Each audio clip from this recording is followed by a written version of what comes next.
Farmers বয় চ্যানেলে সবাইকে welcome. আজ আমি ইন্ডিয়ান পলিটি ক্লাস নম্বর 5 স্টার্ট করতে চলেছি। এর আগে আমি চারটে ক্লাস আমি ইন্ডিয়ান পলিটির আমি শেষ করেছি। আজ পঞ্চম ক্লাস আমি করাতে যাচ্ছি। যারা নতুন আছো তারা 1 নম্বর ক্লাস থেকে 4 নম্বর ক্লাস দেখবে, তারপরে 5 নম্বর ক্লাস দেখবে, তাহলে খুব ভালো বুঝতে পারবে। আর আমি এর আগে বায়োলজির পার্ট আমি শেষ করে দিয়েছি, 19টা ক্লাস আমি করিয়েছি। যারা বায়োলজি পড়তে চাও ওই ক্লাসগুলো দেখতে পাবে ইউটিউবে, আমার চ্যানেলে গিয়ে প্লে লিস্টে যাবে, সব ক্লাসগুলো আছে ওখানে দেখে নিতে পারো। তো প্রত্যেকের কাছে রিকোয়েস্ট যে ফার্মার্স বয় চ্যানেলটাকে সাবস্ক্রাইব করবে আর বন্ধুদের মধ্যে যত পারো আমার এই ক্লাসগুলো শেয়ার করো। যারা পুরনো আছো তারা তো জানোই, আর যারা নতুন আছো তাদের জন্য বলছি, সোম থেকে শুক্রবার আমি 12টাতে প্রতিদিন 12 PM আমি কি জিকে পার্টটা ডিটেলস আলোচনা সহকারে পড়াই। আর প্রতি সপ্তাহে শনিবার রাত 8টাতে রাজ্য দর্শন বলে একটা ক্লাস করাই। এই ক্লাসগুলো যদি নিয়মিত করতে পারো তাহলে আশা করি যে কোনো চাকরি পরীক্ষার 40 নম্বরের জিকে পার্ট থাকে, তো জিকে পার্টের ভয় চলে যাবে, কোনো ভয় থাকবে না। আর তোমরা কোনো মুখস্থ বিদ্যা দরকার, তোমরা রিলেট করে করে কিন্তু অ্যান্সার করতে পারবে। তো রাজ্য দর্শন ক্লাসটা তো অবশ্যই করবে, কারণ রাজ্য দর্শন ক্লাস আমি একটা রাজ্য সম্পর্কে পুরো ডিটেলস আলোচনা করি।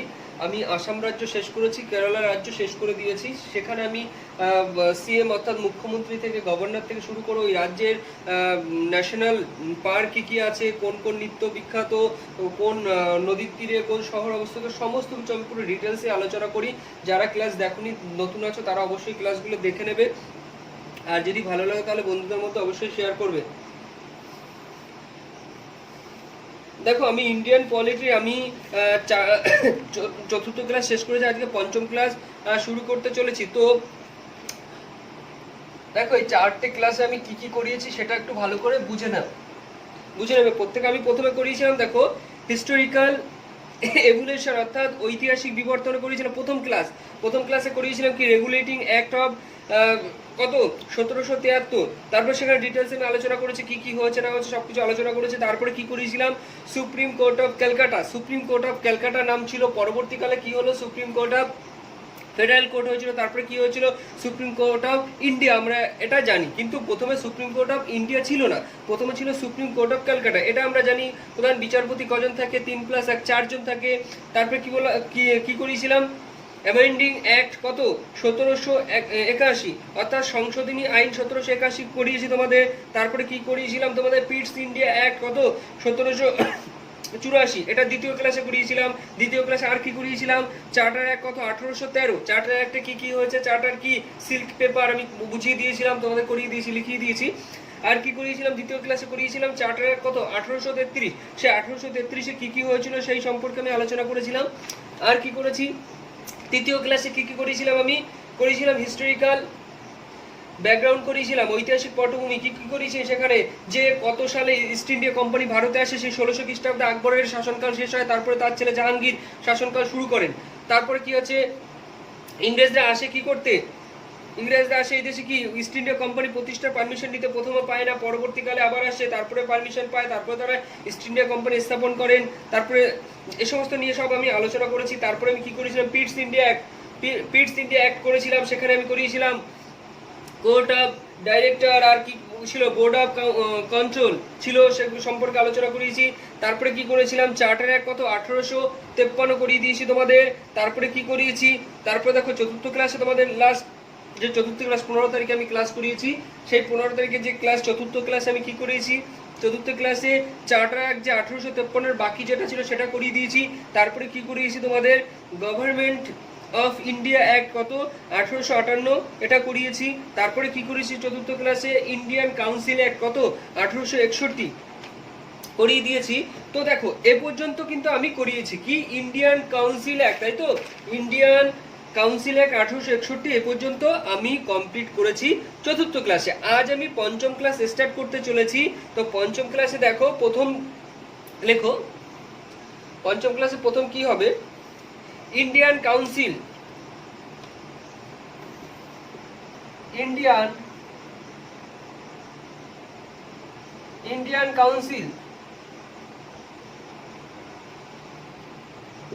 Council act Indian council act, কত সাল ইন্ডিয়ান কাউন্সিল অ্যাক্ট? 1892। প্রত্যেকে নোট করো, 1892 খ্রিস্টাব্দের ইন্ডিয়ান কাউন্সিল অ্যাক্ট। এই সম্পর্কে আমরা জানবো 1892 সালে যে ইন্ডিয়ান কাউন্সিল অ্যাক্ট সেই সম্পর্কে জানবো, এখানে কি করা হয়েছিল, কেন এই একটা সম্পর্কে জানবো, কেন ইম্পর্টেন্ট সেটা আমরা জানবো। লেখো, এই অ্যাক্ট দ্বারা কি করা হয়? ইউনিভার্সিটিজ স্থাপন করা হয়। ইউনিভার্সিটিজ স্থাপন করা হয়, অর্থাৎ বিশ্ববিদ্যালয়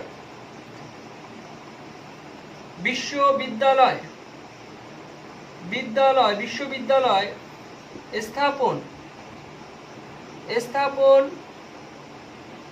করা শুরু হয়। তাহলে পরীক্ষায় খুব আসে, স্টার দিয়ে রাখো যে কোন অ্যাক্ট দ্বারা বা কত সালের কোন অ্যাক্ট দ্বারা বিশ্ববিদ্যালয় অর্থাৎ ইউনিভার্সিটিজ স্থাপন করা শুরু হয়। তাহলে ইউনিভার্সিটিজ স্থাপন করা অর্থাৎ বিশ্ববিদ্যালয় স্থাপন করা শুরু হয় কত সাল? 1892 সালের কোন অ্যাক্ট দ্বারা? ইন্ডিয়ান কাউন্সিল অ্যাক্ট দ্বারা। স্টার দিয়ে রাখো। নেক্সট পয়েন্ট লেখো, ইন্ডিয়ান কাউন্সিল অ্যাক্ট। পরের পয়েন্ট লেখো, Indian council act 1909। Indian council act কত? 1909 সালে ইন্ডিয়ান কাউন্সিল অ্যাক্ট 1909 সালে ইন্ডিয়ান কাউন্সিল অ্যাক্ট, এটা সম্পর্কে আবার জানবো। ইন্ডিয়ান কাউন্সিল অ্যাক্ট কত? 1909। এখানে কি কি হয়েছে সে সম্পর্কে আমরা জানবো। দেখো এখানে কি করা হয়েছিল, এর অপর নাম ভালো করে লিখে নাও, ইন্ডিয়ান কাউন্সিল অ্যাক্ট 1909 এর অপর নাম অর্থাৎ ইন্ডিয়ান কাউন্সিল অ্যাক্ট কত বললাম? 1909। এর অপর নাম কি? এর অপর নাম হলো মরলে মিন্টো রেফর্মস। মরলে মিন্টো রেফর্মস। মরলে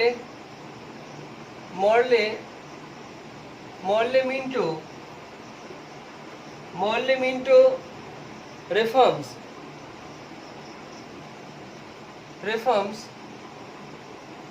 মরলে মিন্টো রেফর্মস ভালো করে বোঝো। ইন্ডিয়ান কাউন্সিল অ্যাক্ট কত? 1909। এর অপর নাম কি? মরলে মিন্টো রেফর্মস। রেফর্মস কথার অর্থ কি? মরলে মিন্টো রেফর্মস, রেফর্মস কথা অর্থ হচ্ছে, লেখো সংস্কার। রেফর্মস কথা অর্থ কি? সংস্কার। রেফর্মস কথা অর্থ হচ্ছে সংস্কার। লিখে নাও, তোমাদের বাংলাও করে দিচ্ছি, তোমাদের কোনো অসুবিধা হবে না। আমি বলেছি যখন সম্পূর্ণ বাংলাতে আলোচনা করেই পড়বো, আমি তেমনই পড়াবো, কিন্তু প্রত্যেকের কাছে রিকোয়েস্ট তোমরা নোট করবে, তাহলে দেখো জিকে এর গভীর নলেজ তোমাদের হবে। তাহলে কি বললাম? ইন্ডিয়ান কাউন্সিল অ্যাক্ট 1909 এর অপর নাম কি? মরলে মিন্টো রেফর্মস। রেফর্মস মানে সংস্কার। তাহলে আমরা কি জানি? আমরা জানি যে মরলে মিন্টো সংস্কার, ঠিক আছে? এটাও যারা ইংলিশে পড়ছে তারা এরকম পড়বে, মরলে মিন্টো রেফর্মস পড়বে, ঠিক আছে? তাহলে ইন্ডিয়ান কাউন্সিল অ্যাক্ট 1909 এর অপর নাম কি? মরলে মিন্টো রেফর্মস। এবার দেখো, মরলে মিন্টো রেফর্মস আমরা জানলাম। এবার দেখো এখান থেকে আমরা কি কি পয়েন্ট আমরা জানবো, ইম্পর্টেন্ট পয়েন্ট কি কি আছে দেখো, এখানে স্টার দিয়ে লিখে নাও। মরলে ছিলেন, তাহলে মরলে মিন্টো রেফর্মস বললাম, তাহলে লেখো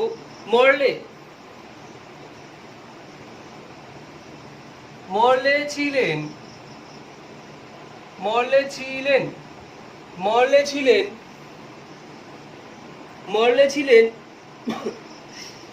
তখনকার সময়,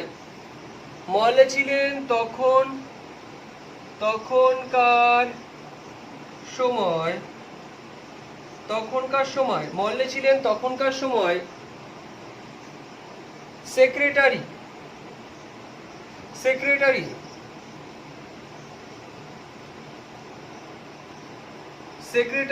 অফ স্টেট। অর্থাৎ মরলে ছিল তখনকার সময় কে? Secretary of state. তাহলে আমি কি বললাম? ইন্ডিয়ান কাউন্সিল অ্যাক্ট 1909 এর অপর নাম মরলে মিন্টো রেফর্মস। তাহলে কি বলেছি দেখো, মরলে তো কে ছিলেন করিয়ে দিয়েছে, তারপর দেখো মিন্টো ছিলেন তখনকার সময়, মিন্টো ছিলেন তখনকার সময়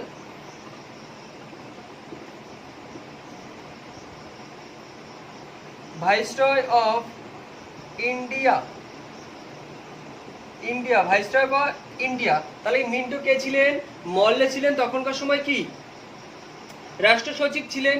আর মিন্টো কে ছিলেন? মিন্টো ছিলেন তখনকার সময় ভাইসরয় অফ ইন্ডিয়া। তাহলে আশা করি এটুকু বুঝতে পেরেছো। নেক্সট পয়েন্ট লেখো, নেক্সট পয়েন্ট লেখো। দেখো এবার আমরা কি জানবো, আমরা জানবো গভর্নমেন্ট অফ ইন্ডিয়া অ্যাক্ট কত 1919 সালের গভর্নমেন্ট অফ ইন্ডিয়া অ্যাক্ট অর্থাৎ 1919 সালের ভারত শাসন আইন সম্পর্কে আমরা জানবো। অর্থাৎ 1919 সালে কি বললাম, গভর্নমেন্ট অফ ইন্ডিয়া অ্যাক্ট 1919, খুব ইম্পর্টেন্ট, দেখো প্রত্যেকটা পার্ট ভালো করে বোঝো। এর অপর নাম কি, এই গভর্নমেন্ট অফ ইন্ডিয়া অ্যাক্ট 1919 এর অপর আমরা কি নামে জানি, মন্টেগু চেমসফোর্ড রেফর্মস মানে তোমাদের করে দিয়েছি সংস্কার কি বললাম, মন্টেগু চেমসফোর্ড সংস্কার বা রেফর্মস বলতে পারো নামেও পরিচিত। কোন act, government of India act 1919 কি নামে পরিচিত, মন্টেগু চেমসফোর্ড রেফর্মস নামেও পরিচিত, অর্থাৎ মন্টেগু চেমসফোর্ড সংস্কার নামেও পরিচিত। আর এই অ্যাক্ট দ্বারা আর কি করা হয়েছে, এই অ্যাক্ট কেন ইম্পর্টেন্ট বললাম সে কারণ জানো, যে এই অ্যাক্ট দ্বারা আর কি করা হয়েছে, office of the high commissioner of India, কি বলছে, office of the high commissioner of India was created in London. তার মানে কি বলছে, যারা বাংলা লিখছো, যারা ইংলিশে লিখছো তারা ইংলিশে লিখে নাও, আর যারা বাংলা লিখছো তারা লেখো, লন্ডনে ভারতের হাই কমিশনার অফিস তৈরি করা হয়। তাহলে কি করা হয়, এটা বাংলা লিখে নাও, লন্ডনে কি বললাম, লন্ডনে ভারতের হাই কমিশনার অফিস তৈরি করা হয়। লন্ডনে ভারতের হাই কমিশনার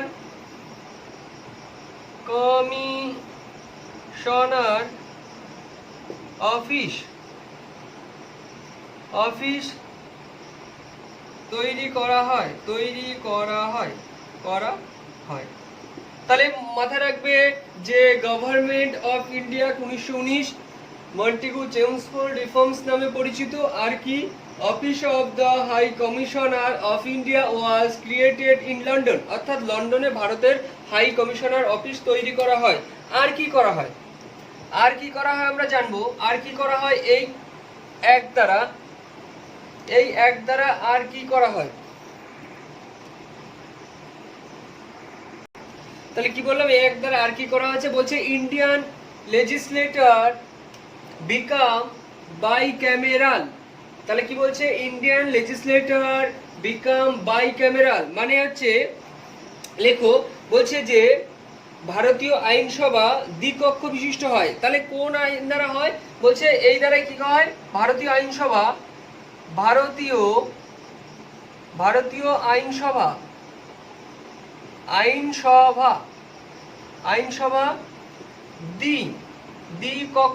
দ্বিকক্ষ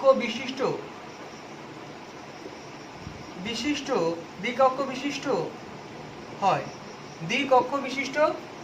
কি বললাম, দ্বিকক্ষ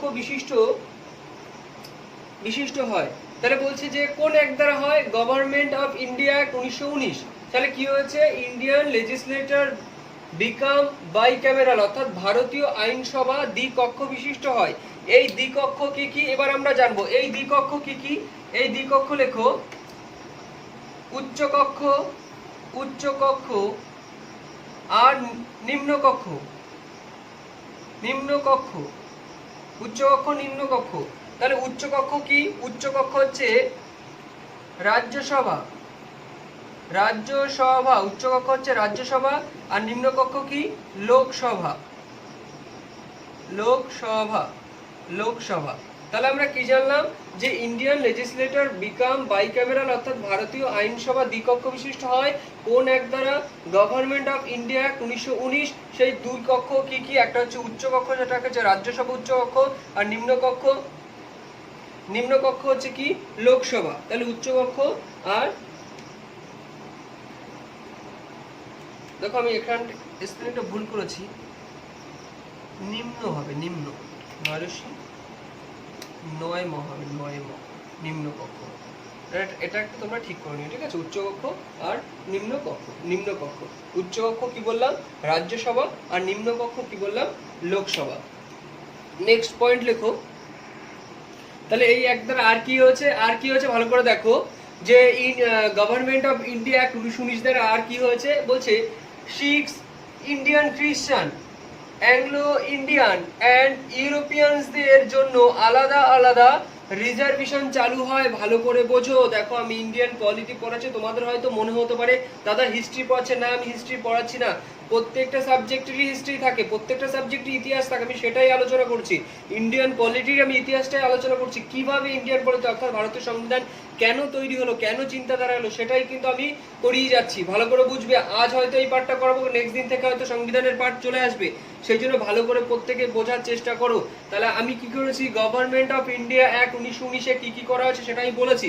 আর কি করা হয়েছে দেখো, এখানে বলছে শিখস, ইন্ডিয়ান খ্রিস্টান, তারপরে আছে কি অ্যাংলো ইন্ডিয়ান, তারপরে হচ্ছে ইউরোপিয়ানদের জন্য আলাদা আলাদা রিজার্ভেশন চালু হয়, আলাদা আলাদা রিজার্ভেশন চালু হয়। রিজার্ভেশন মানে লিখে নিতে পারো সংরক্ষণ, রিজার্ভেশন মানে হচ্ছে সংরক্ষণ, এই জাতিগুলোর জন্য কি সংরক্ষণ চালু হয়, আলাদা আলাদা সংরক্ষণ, সংরক্ষণ, তাহলে সংরক্ষণ, রিজার্ভেশন মানে কি বললাম, সংরক্ষণ চালু হয়। এবার দেখো একটা প্রশ্ন তোমাদের আসতে পারে যে দাদা অ্যাংলো ইন্ডিয়ান কারা, দেখো অ্যাংলো ইন্ডিয়ান সম্পর্কে একটু জেনে নাও। অ্যাংলো ইন্ডিয়ান কারা, আমাদের প্রত্যেকের মধ্যে একটা কোশ্চেন থাকে যে অ্যাংলো ইন্ডিয়ান কারা, অ্যাংলো ইন্ডিয়ান কাদের বলে। আমরা শুনেছি যে অ্যাংলো ইন্ডিয়ানদের জন্য আমাদের লোকসভায় যে সিট রয়েছে, রাজ্যসভায় সিট রয়েছে, সেটা অ্যাংলো ইন্ডিয়ান অ্যাকচুয়ালি কারা সেটা ভালো করে এখন জানবে। দেখো অ্যাংলো ইন্ডিয়ান কারা লিখে নিতে পারো, অ্যাংলো ইন্ডিয়ান কাদের বলা হয়, লেখো সপ্তদশ অষ্টাদশ শতকে, সপ্তদশ সপ্তদশ ও অষ্টাদশ, অষ্টাদশ কি বললাম, সপ্তদশ ও অষ্টাদশ, সপ্তদশ ও অষ্টাদশ শতকে, শতকে অনেকে হয়তো জানো, দেখো সপ্তদশ মানে কত, সপ্তদশ অর্থাৎ 1700, ভালো করে বুঝবে 1700 অর্থাৎ সপ্তদশ 1700 কত থেকে শুরু হবে সেটা জানো। সপ্তদশ যদি বলিস তাহলে মাথায় রাখবে 1601 থেকে শুরু হবে 1700 পর্যন্ত, মনে রাখবে এটা মাথায় রাখবে। তাহলে সপ্তদশ শুরু হবে কত, 1601 থেকে 1700। যদি বলে অষ্টাদশ, তাহলে অষ্টাদশ শুরু হবে কত, 1701 থেকে 1800, বোঝা গেল। তাহলে সপ্তদশ অষ্টাদশ বোঝা গেল কিভাবে শুরু হয়, এগুলো কিভাবে শেষ হয় সেটা ভালো করে বুঝে নাও। তাহলে কি বলেছে, সপ্তদশ ও অষ্টাদশ শতকে, সপ্তদশ ও অষ্টাদশ শতকে যেসব ইংরেজ, যেসব যেসব যেসব ইংরেজ ইংরেজ যেসব ইংরেজ ভারতে ভারতে ব্যবসা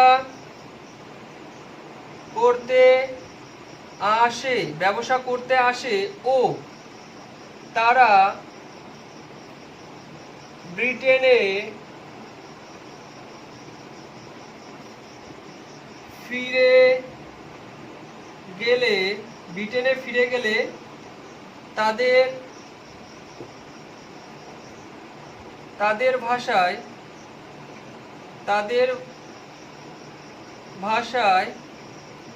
তাদের ভাষায় লিখো না, এটা লেখো তাদের ব্রিটেন আমরা ইউরোপীয় লিখতে পারো তোমরা, ঠিক আছে, ব্রিটেন কি ইউরোপীয় লেখো। ইউরোপীয়রা তাদের কি বলতো, তাদের অ্যাংলো ইন্ডিয়ান বলতো, তাদের বলছে আসে ও তারা ব্রিটেনে ফিরে গেলে তাদের অ্যাংলো ইন্ডিয়ান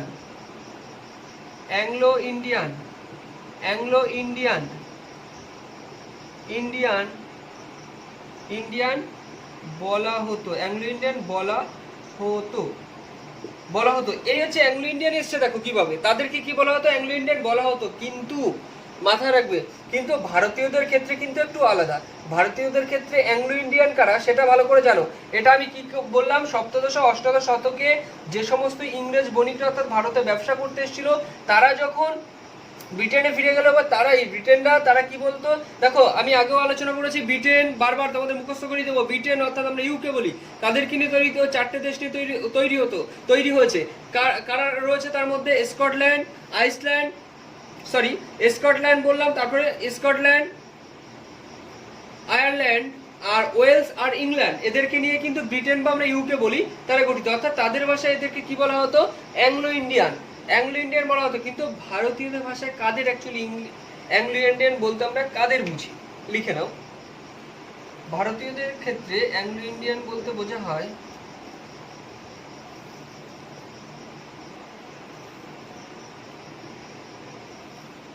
লেখো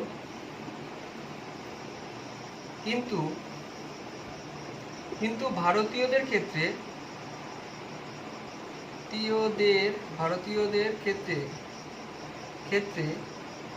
অ্যাংলো ইন্ডিয়ান বলতে বোঝায়, ভারতীয়দের ক্ষেত্রে অ্যাংলো ইন্ডিয়ান বলতে কি বোঝায়, ভারতীয়দের ক্ষেত্রে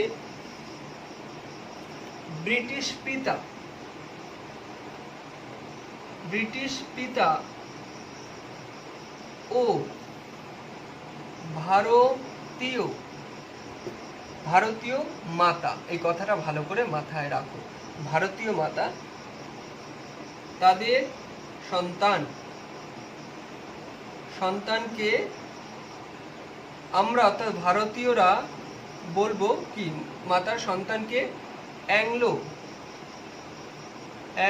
ইন্ডিয়ান বলি। তাহলে ভারতীয়রা অ্যাংলো ইন্ডিয়ান কাদের বলা হতো, দেখো ব্রিটেনটা কাদের অ্যাংলো ইন্ডিয়ান বলতো সেটা আমি পড়িয়েছি।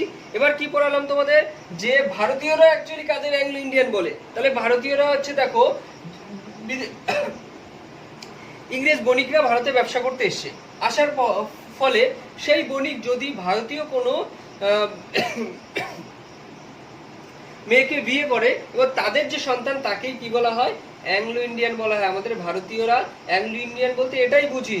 দেখো তাহলে কি বলেছি, যে ব্রিটিশ পিতা কি হবে, ব্রিটিশ পিতা হচ্ছে ব্রিটিশ অর্থাৎ ইংরেজ বণিক, আর মাতা কি হবে, ভারতীয়। তাদের সন্তানকে আমরা কি বলবো, অ্যাংলো ইন্ডিয়ান বলবো। খুব ভালো করে মাথায় ঢুকিয়ে নাও। অ্যাংলো ইন্ডিয়ান ব্যাপারটা আশা করি বোঝাতে আমি পেরেছি। তারপরে পয়েন্ট লেখো, এই এক দ্বারা আর কি করা হয়েছে, পরে পয়েন্ট লেখো, এই এক দ্বারা আর কি করা হয়েছে, কোন এক দ্বারা, গভর্নমেন্ট অফ ইন্ডিয়া অ্যাক্ট কত 1919, এই এক দ্বারা আর কি করা হয়েছে লেখো। আর করা হয়েছে এই এক দ্বারাই মহিলাদের, এই এক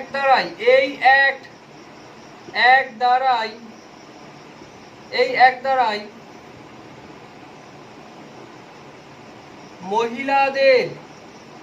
মহিলাদের প্রথম নির্বাচনে অংশ গ্রহণের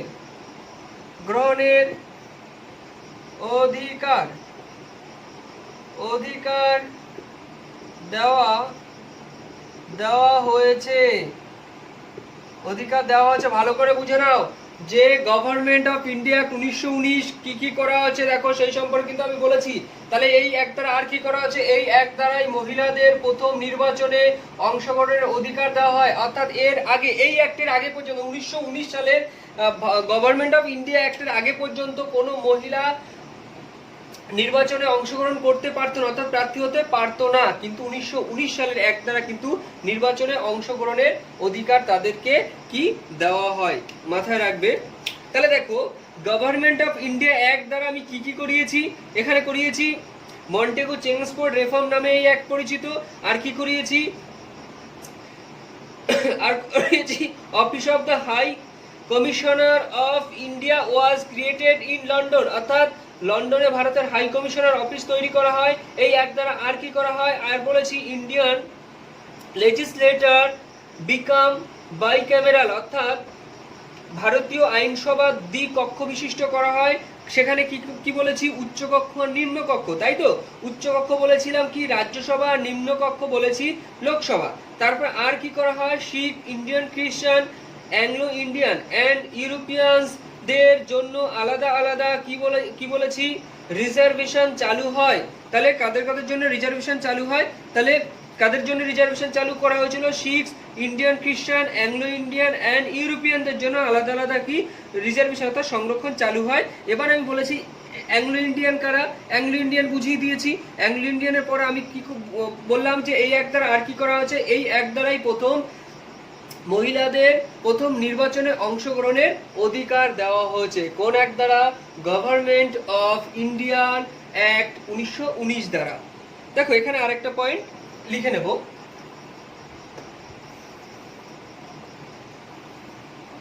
আরেকটা পয়েন্ট লিখে নাও, লর্ড মিন্টো। লেখো আরেকটা পয়েন্ট মিস করে গেছে আমি, গভর্নমেন্ট অফ ইন্ডিয়া অ্যাক্ট 1919 এর ক্ষেত্রে একটা পয়েন্ট, খুবই ইম্পর্টেন্ট একটা পয়েন্ট মিস করে গেছি, এটা একটু লিখে নাও। লর্ড মিন্টোকে কি বললাম? লর্ড মিন্টোকে বলা হয় ফাদার অফ কমিউনাল। তাহলে কি বলা হয় লর্ড মিন্টোকে? লর্ড মিন্টোকে বলা হয় ফাদার অফ কমিউনাল, অর্থাৎ কমিউনাল হচ্ছে সাম্প্রদায়িকতা। তাহলে লর্ড মিন্টো কি বলা হয়? ফাদার অফ কমিউনাল, অর্থাৎ বাংলায় যারা